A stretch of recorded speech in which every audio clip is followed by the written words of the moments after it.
దేవునికి లోబడిన వారుగా ఉండాలి. ఆయన వాక్యానికి లోబడిన వారుగా ఉండాలి.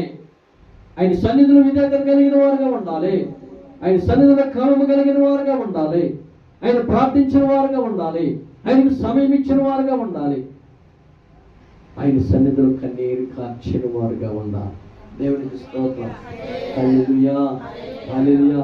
నువ్వు మోకాళ్ళు వేసి ఒక్క అర్ధ గంట, ఒక్క 10 నిమిషాలు హృదయపూర్వకంగా తండ్రిని గణపరిచి తండ్రిని అడిగితే నీకే శోధన, యేసు నామములో శోధన విడుదల కలుగును గాక, ఆ శ్రమ విడుదల కలుగును గాక, ఆ రోగులు విడుదల కలుగును గాక, ఆ పాదల విడుదల కలుగును గాక, ఆ సమస్యల విడుదల కలుగును గాక.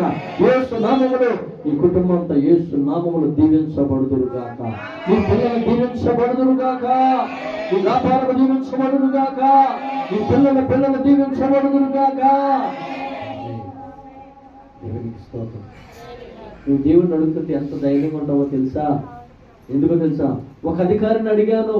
ఎవరై అధికారి? నువ్వు ఆరాధిస్తున్న దేవుడు. ఈ లోకాధికారులు వేరు, ఈ లోకాధికారులు వేరు. సృష్టికర్తైన దేవాది దేవుడు ఈ ప్రపంచానికి అధికారి అయి ఉన్నాడు. ప్రపంచ దేశాలకి, ప్రపంచ నాయకులకి, ప్రపంచంలో ఉన్న అధికారులకి ఆయన దేవుడై ఉన్నాడు. ఆయన అధికారి అయి ఉన్నాడు.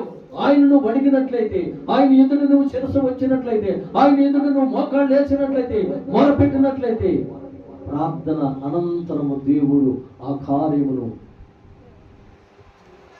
ఆయన అసాధ్యములకు దేవుడై ఉన్నాడు. దేవునికి స్తోత్రం.